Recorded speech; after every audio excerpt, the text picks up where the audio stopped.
So you've made up your mind about this employee.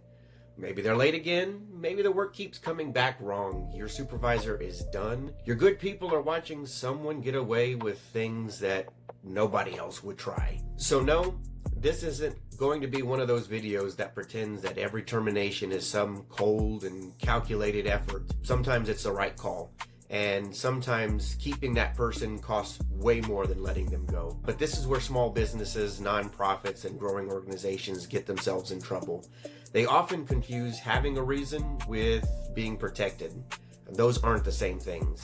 You may have a reason, you may even have a legal one, but if the documentation is thin, your policy was ignored or applied differently without a documented reason, similar employees were handled in different circumstances, the timing looks like retaliation, or your final paycheck gets fumbled, you can still create liability for your business even when the decision you made itself was right. So the better question isn't whether or not you can fire this person, it's whether you can do it without creating a bigger problem than the one that you're solving. Hi, I'm Dr. Faulkner with Faulkner HR Solutions, and I help small businesses, nonprofits, and public sector organizations build cleaner HR systems, reduce their people-related risks, and make better workforce decisions before the small ones become really expensive ones. Now, this video is going to be a comprehensive walkthrough because termination is not just something that you can do in a single meeting. It's documentation, it's your timing, your policy, did you apply it consistently, supervisor preparation, and risk control. And if you're here for a specific issue, I invite you to use the timestamps below. Or if you're preparing to terminate somebody soon, I fully recommend that you watch the entire video before you walk into that room. So with that, I'm going to walk through how you should think about this before the meeting happens, what should make you pause, what needs to be in the file, how to prepare your supervisor, and what has to happen after your decision has been delivered to your employee. This is practical HR guidance, not legal advice. Employment law varies state by state, and some situations will require an attorney. But if you're an owner, a nonprofit leader, or a supervisor just trying to do this right, this framework here will help you slow down in the right places before you walk into that room. A lot of people think termination is the meeting. It's not. The meeting is just the last 5 minutes you have with the employee. The risk usually builds long before anybody schedules that meeting. It starts when the problem gets ignored for months, when supervisors vent about that employee but never really write anything down, when similar situations get handled differently, and when the owner waits so long that frustration is the key decision for termination. By that time, everyone's ready to move on. The organization is just behind and playing catch up. That doesn't mean you can't proceed. It just means you need to separate two things: the employee and the employer process. The employee problem might be completely real. They're unreliable. They can't do the job. None of that is a you issue. The issue is that when a termination gets challenged, nobody asks whether the employee was difficult. They ask whether the employer can prove that the decision that they made was legitimate, consistent, and not unlawful. And those are different questions. And that's why termination needs to be the last step in a process and not the first action that you take after months of just putting it off. If your process is clean, the meeting can be short. If your process is messy, the meeting doesn't fix anything. Now, listen, at-will employment is probably the most misunderstood phrase in the workplace. In Texas and most other states, employment is generally considered at-will, meaning you as the employer usually can end the relationship without providing just cause, the way a union contract would require you. Most employers know that part. What they miss is everything else. At-will doesn't cover terminating someone for an illegal reason. It doesn't protect you when someone complained about harassment, asked for a disability accommodation, or raised a question about unpaid wages. It doesn't let you ignore your own written policy. And timing still matters more than most people think. Here's a practical way to carry it. At-will gives you the flexibility, but it doesn't give you blanket immunity. And you may not need perfect cause, but you still need a clean reason, a consistent record, and documentation to protect you. You still need to make sure you're not terminating someone on top of a legal issue that you haven't spotted yet. A lot of owners will hear at will and think the analysis is over. It's not. At will answers one question: do I generally need cause to end employment? It doesn't answer the one that matters when something goes wrong. Can I explain this decision later with records, policy, consistency, and the facts on my side? That's the gap between a legal termination and a defensible one. Legal means you had a lawful basis. Defensible means your file can prove it after you're no longer in the room to explain it. And you want your terminations to be defensible, because when your termination turns into an unemployment claim, an agency complaint, or a letter from an attorney, your intent doesn't do much work. The simplest readiness check that I use is what I call the file test. It's one question. Can the file explain the termination with or without the supervisor in the room? If the answer is yes, you're probably closer to ready. If no, pause long enough to understand whether you need more documentation, an investigation, perhaps a legal review, or some other immediate action based on the severity of the context. The file needs to show 4 things: what the employee was expected to do, how they fell short, what the employer did when the problem showed up, and why termination was the next reasonable step. Start with the expectation. Was it in a policy, a job description, a written instruction, a prior coaching conversation? If the expectation was never clearly communicated, you may still have an employee problem. You also probably have a documentation problem, and those two travel together hand in hand. At that point, the failure. And this part matters. Document it as fact and not from frustration. When you write bad attitude on an employee coaching form, that doesn't hold up in court. Employee A refused to complete the assigned closing checklist after direct instruction on March 12th, March 18th, and March 21st does. Not dependable? Also doesn't hold up.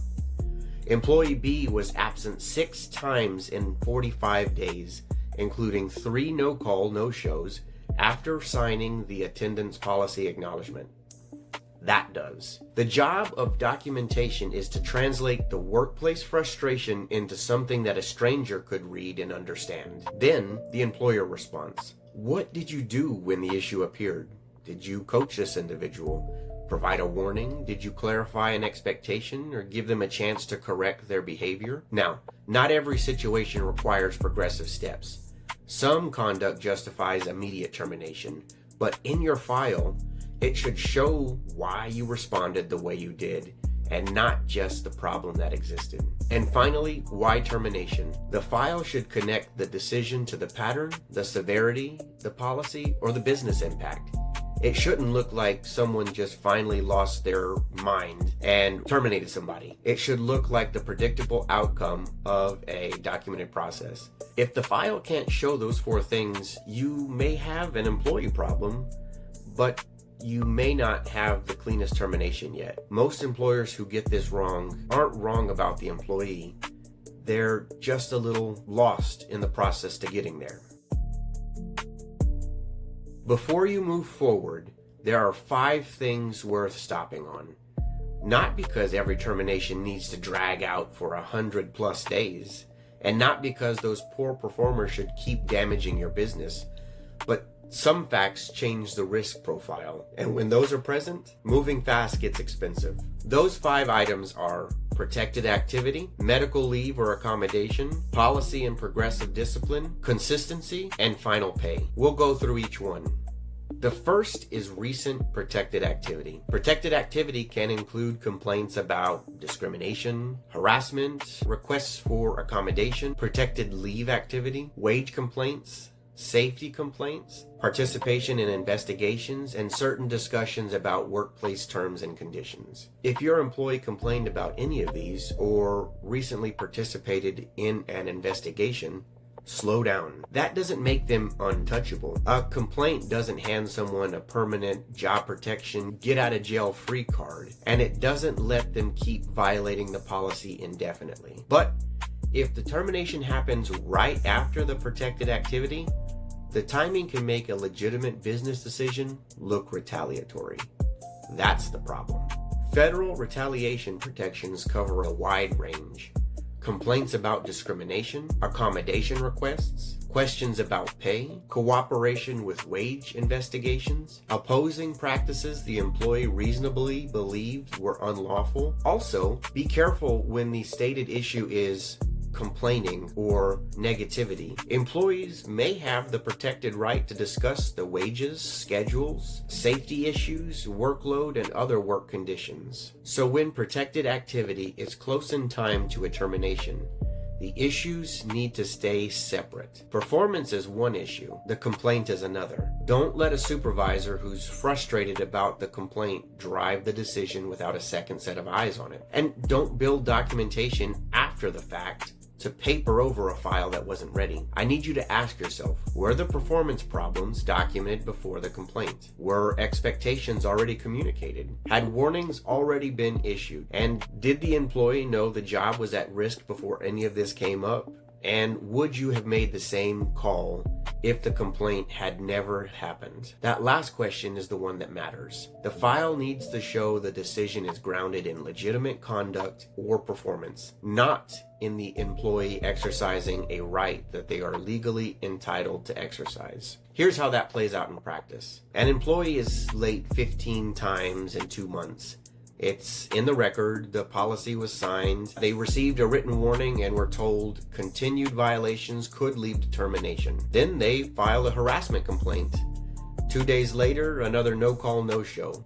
That doesn't stop the termination, but I want you to pause. Separate the complaint from the attendance issue, confirm the complaint is being handled properly, and make sure the termination is built on the attendance record and not on the fact that the situation just got more complicated. Compare that to this scenario. The employee complains, and then the next day, the supervisor writes up 6 months of attitude problems that were never documented before. The employer fires them for not being a good fit. That's a problem. And not because the employee is automatically right, but because the employer built a file that looks like it was assembled in reaction to the complaint. Your reactive files are hard to defend.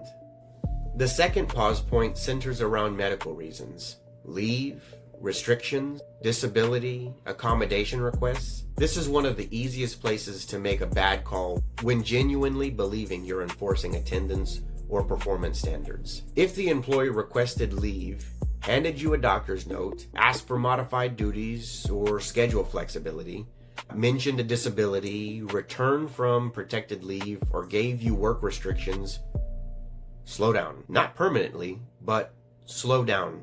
Because different laws may be in play here and they don't operate in the same way. FMLA covers eligible employees needing leave for qualifying medical or family reasons, job restoration, benefit continuation, notice obligations, protection from interference or retaliation. ADA requires employers to consider reasonable accommodation for qualified individuals with a disability, unless it creates an undue hardship for the organization. A rough way to keep them straight, FMLA is usually about protected time away from work, while ADA is usually about whether a reasonable change would let someone keep working. They overlap, which is part of why this area catches employers off guard. Here's where the risk shows up. If someone is failing because they won't follow instructions, that's one issue. If they're missing work because of a possible protected condition, that's a completely separate issue. Separation may still be the outcome if someone genuinely can't perform essential job functions, even with accommodation. That's a real conclusion to reach. But how you get there matters. A file that reads, employee gave medical note, employer said we don't do light duty, employee was fired, creates exposure for you. Now, a file that shows the employer reviewed the essential functions with the employee, identified which duties were essential versus those that are marginal, evaluated whether accommodations were possible, documented those processes, and then made a decision based on facts, that is a different file. The ending may be the same, but the risks that you absorb isn't. I want you to also watch for informal comments. An employee saying, my doctor told me I can't lift more than 20 pounds may not look like a formal accommodation request to a busy supervisor, but it may still be enough to trigger a closer look to what's being communicated and what you as an organization is obligated to consider. The answer isn't an automatic no. It's a process. And that process doesn't require you to invent a job, eliminate the employee's essential duties, or move someone else out of their position. But it does require you to ask whether a reasonable accommodation exists before you make the final call. The third pause point is your own policy. This is where employers build a trap and walk straight into it. If your handbook says employees normally receive progressive discipline, and you skip every step without explaining why, the issue isn't just the termination, it's your credibility as an organization. Progressive discipline doesn't mean unlimited chances. Some conduct justifies going straight to termination. Violence, theft, serious harassment, falsifying records, major safety violations, and gross misconduct, that's a given. But if you skip the steps, the file needs to say why you skipped the steps. Don't leave it to just your memory, and don't count on everybody knows what happened as being your saving grace. Immediate termination was recommended because the employee falsified time records on 3 separate dates after acknowledging the timekeeping policy. That's a documented business reason. We were tired of dealing with him. That's frustration, and frustration doesn't hold up when somebody asks questions later. So your handbook can become your measuring stick for your own conduct. If your policy says one thing and your organization did another, you've handed the employee an argument that the process was either unfair, inconsistent, or pretextual. And they don't automatically win that argument, but you gave them a wedge or an opening that you didn't have to give them. Before you move forward, review your policies. What does the attendance policy say? The conduct policy? Does your progressive disciplinary policy preserve flexibility for serious misconduct? Has the employee acknowledged that the handbook exists? Did you get it signed on paper? Did your supervisor actually follow the process? If the answer is no, then your processes may still need more attention before your employee's termination can happen. Sometimes that just means a final warning instead of a discharge. Sometimes that just means documenting clearly why the conduct justified skipping steps. Sometimes it means acknowledging that the supervisor let the issue go for so long that the right first move is formal correction and not termination. That's frustrating. I get it. But frustration isn't the standard. A defensible process is. The fourth pause point is consistency. This one makes the business owners uncomfortable because it requires the organization to look in the mirror and ask itself honest questions. If another employee did the same thing and got a warning while this employee is being fired, you need to know why. And there may be a real reason, prior warnings on file, more severe conduct, different business impact, dishonesty during the investigation, first events compared to repeated patterns. Those distinctions protect you and they hold up, but they have to be real, job-related, and documented. Inconsistent discipline gives the employee an argument that your stated reason isn't the actual reason. And that gets particularly dangerous when this person may have recently complained about something, requested leave or accommodation, asked about wages, or belonged to a protected class. The exposure isn't just that you fired someone, it's that you fired someone differently than you handled a similar situation.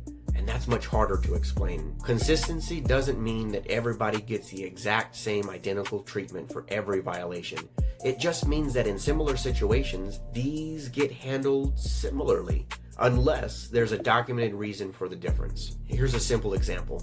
2 employees violate the attendance policy. One has a single late arrival, a clean record, and the other has 10 late arrivals with 2 written warnings and a no-call, no-show. You have 2 different outcomes. They're easy to justify. Now change it. Both have 10 late arrivals. Neither has prior discipline. One gets fired and another gets an informal chat. That's a problem.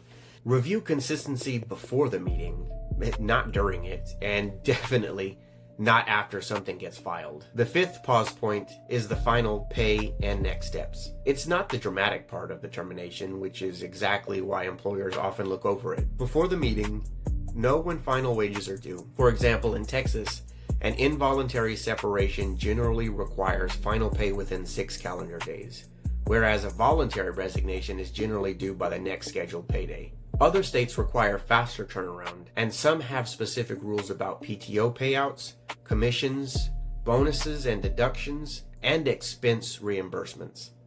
Don't guess. It's important that you look it up before your scheduled meeting. One thing worth saying plainly, do not hold a final paycheck because the employee still has a laptop, a key, or a company shirt. Property recovery is a separate issue. Using the paycheck as leverage creates a wage claim.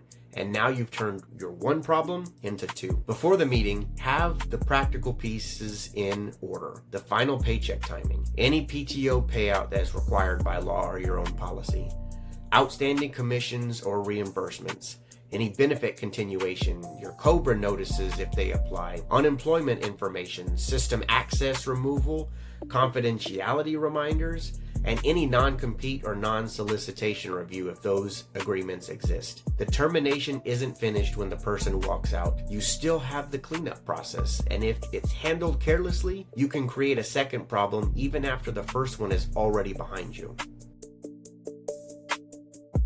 Now, this part gets skipped more than anything else, and it shows. Don't send a new supervisor into a high emotional termination with a vague script that you've printed out and good intentions. You're not preparing them for a conversation.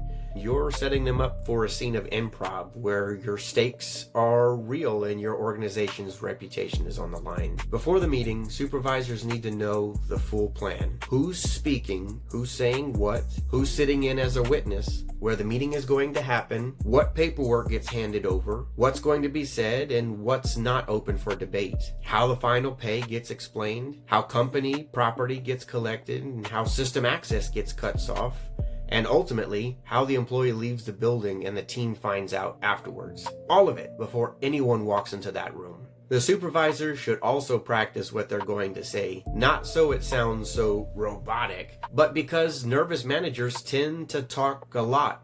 And when they do, they start to improvise, over-explain, and sort of apologize in ways that muddy the issue. Maybe they're talking about issues that were never documented, saying those lovely things like, "This wasn't my decision," or "You're actually great, but," or "Maybe we can revisit this down the road." None of that helps. The meeting should be clear, brief, and respectfully done. Coaching should have already happened way before this meeting. This meeting is communicating the business decision and the practical next steps. Nothing more. In small businesses and nonprofits, this matters even more because the people work closely together. Your supervisor may know the employee personally. The team can see who went into the office and who came out upset. The environment needs more preparation. A clean process protects privacy, preserves employee dignity, and limits the amount of noise the organization has to manage on the back end. Keep it short, keep it clear, keep it final. A basic version of this. Thomas, we're ending your employment effective today. The reason is continued absence after prior coachings and a written warning. The decision is final. I'm going to walk you through the final pay, your benefits information, collect company property, and our next steps. That covers it. You don't need a long explanation. You don't need to go back through every incident that occurred. And you don't need the employee to agree. Your job in that room is to communicate the decision professionally and to keep the process on track, not to win the argument. If your employee pushes back, simply say, "I understand that you disagree. The decision is final.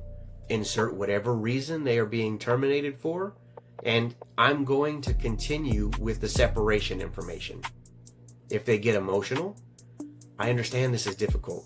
We can give you a moment and then I'll walk you through the next steps." If they ask why this is happening now, stay tied to the business reason.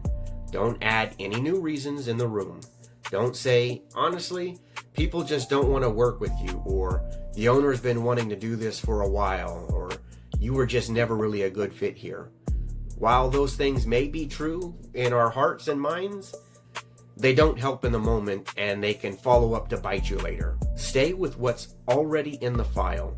The file should already support the message you're delivering. And if it doesn't, that's not the problem that you fix in the meeting. Sometimes the employer is ready to move and the smarter call is to wait. Now, not indefinitely and not just to dodge accountability. but to wait just long enough to do it right. Wait if the employee recently engaged in protected activity and the file is thin. Wait if the supervisor wants to terminate for attitude but cannot give you a single concrete example of the employee violating policy. Wait if the supervisor is angry and keeps pushing to get it done today. Wait if there's an active investigation touching this employee. Waiting to take action is not weakness. It's a form of risk management. Sometimes waiting a day to review a file is okay. Sometimes it's finishing the investigation, looping in HR, or having an employment attorney take a second set of eyes to look over it. The outcome of waiting may mean just issuing another final written warning because the earlier documentation wasn't there, while it could just validate that in the end, termination was the better decision that you needed to make. The point isn't to just delay your process. It's to put yourself in a position to not get ahead in a way that makes the decision much harder to explain later. While it may seem like a going pattern of hurry up and wait, none of this means the answer is to always wait. Sometimes the risk isn't about moving too quickly, and it's about not moving at all.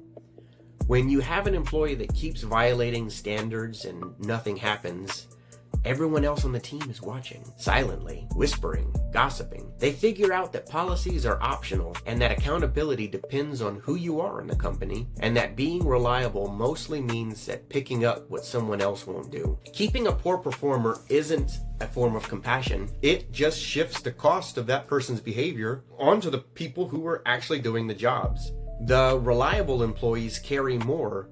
The supervisor absorbs most of the frictions, and your customers notice the inconsistency. And at the root of all of it, the employee in question learns that the rules really don't apply to them. That erodes performance, it erodes trust, and it erodes the belief that the place is run fairly. So your goal is never to avoid termination, it's to do it right, at the right time, for a documented reason, and through a process that holds up when someone looks at it 5 years later. When you move too fast, you may create a legal problem, but when you sit on your hands for too long, you can damage the organization in ways that are much slower and harder to fix. Good HR exists to help the business navigate both. Here are the most common mistakes small employers make in plain English. Waiting until frustration to make the right decision. Supervisors let the issues sit on the stove for months and then they want it resolved today. The employee can reasonably ask, if this was serious enough to fire me over, why didn't anybody say anything to me until now? And that question is much harder to answer when their file is empty. Documenting conclusions instead of facts. Having a bad attitude or not a team player doesn't hold up under scrutiny. Employee B refused to assign a task after direct instruction, raised their voice at the supervisor, and left the work area without approval. The first one is a label. The second one is a record. Treating progressive discipline as paperwork exercise. The point isn't to just generate forms for the sake of generating forms. It's to establish whether the employee is actually improving, whether the behavior keeps repeating, if conduct is severe enough to skip steps, and whether or not the employee genuinely understands that continued failure could end the professional relationship. Next, letting the supervisor figure it out in the room. A termination meeting is not where you improvise. What gets said, what paperwork gets handed over, who's present, and how the logistics all work, all of it needs to be settled before you walk into that room. Next, talking too much. The more ground you cover in those meetings, the more openings you create for yourself and the more liability you take on as an organization. Say what needs to be said, handle the next steps, and then finish, ignoring what's happening to the rest of the team. When one person keeps causing the problems and nothing happens, good employees notice. They start to wonder why they're working harder than someone else who faces zero consequences. And that's usually where your retention problems will start. Not with those dramatic exits where people will pack up boxes and walk out, but people quietly deciding that your organization is not the place to work. Next, treating at-will like it covers everything. Newsflash. It doesn't. At-will gives you the flexibility on cause, and it doesn't protect you against retaliation, discrimination, inconsistent discipline, wage violations, or terminations with bad timing. Sloppy management at the end of the day is still sloppy management.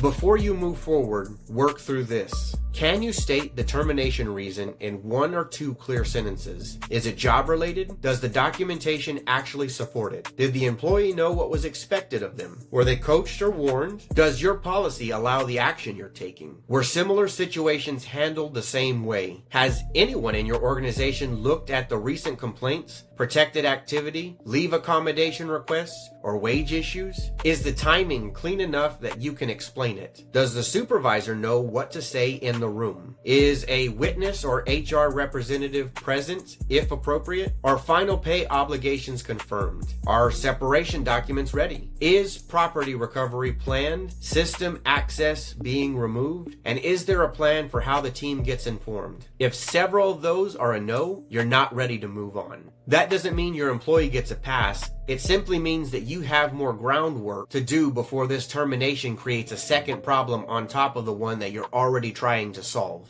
Here's where all of this lands. Termination is a risky decision. It's a documentation and consistency decision. It's a leadership decision. If you're a small business owner, nonprofit leader, or a supervisor trying to do this right, the goal isn't to become a cold or legalistic individual. It's to stop making emotional calls. One poorly handled termination can become an unemployment fight, a retaliation complaint, a wage issue, and a morale problem with your remaining staff. Sometimes these can happen all at once. In order to terminate effectively, you need to slow down in the right places. Check your files, your policies, whether similar situations were handled the same way. Look at any of the protected activities, medical issues, leave or accommodation obligations before the meeting happens. Confirm what's owed on the final paycheck and then make the decision professionally, on the record, with a process behind it. At will doesn't mean at whim. Firing without cause is not the same as firing without risk. Your frustration won't hold up when someone asks why. The file will, or it won't. For more practical HR tools, a full termination checklist, and other employer resources that are ungated, visit FaulknerHRSolutions.info/resources. I'm Dr. Faulkner with Faulkner HR Solutions, and we'll see you next time.